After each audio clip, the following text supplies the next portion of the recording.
Hello public, आज मला जायचं होतं माझ्या लहान्या वहिनीसोबत फोटो स्टुडिओमध्ये फोटो सिलेक्ट करण्यासाठी. मला तिथे संध्याकाळी बोलवलं होतं, तर आम्ही संध्याकाळी 5 वाजता निघालो. आमच्या आरूचा बड्डे येत आहे, त्याच्यासाठी त्याचा सकाळी फोटोशूट झाला होता.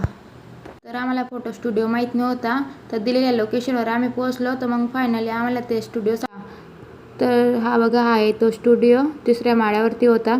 तर आम्ही मस्तपैकी स्टुडिओमध्ये गेलो. त्यांनी आम्हाला मस्त मस्त शूट केलेले फोटो दाखवले. जे आवडले ते आम्ही मस्तपैकी सिलेक्ट करून घेतले. नंतर वहिनीला आणि मला भूक लागली होती. वहिनीला म्हटलं करा, म्हटलं काहीतरी मस्तपैकी ऑर्डर. तर मस्तपैकी ऑर्डर करून झाल्यानंतर मस्त फ्रेंच फ्राईज, फ्रँकी वगैरे खाऊन सनी आम्ही रेपिडो परत बुक केली आणि परत घरी जायला निघालो.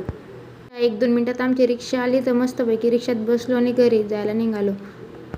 घरी जाऊन मस्त थंड पाणी पिऊ म्हटलं, पण एक पण बॉटल थंड पाण्याची नव्हती. सर्व खाली झालेल्या बॉटल्स भरून घेतल्या. मग नंतर मम्मी इथं स्वयंपाकाची तयारी करत होती बघा.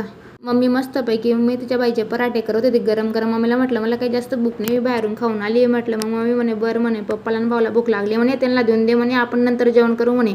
मग पप्पा आणि भाऊ जेवणाला बसून गेले होते. मग त्यांना मस्त गरम गरम मी मेथीची भाजी ते पराठे घेऊन जात होती. जेवण वगैरे आवरून झाल्यानंतर बघा आरूचे बाबा कसे खेळताय. तर चला मग पब्लिक, आता आपला ब्लॉग आपण इथंच थांबूया. तर माझा आजचा ब्लॉग तुम्हाला कसा वाटला कमेंटमध्ये नक्की सांगा आणि लाईक केल्याशिवाय जाऊ नका. बाय.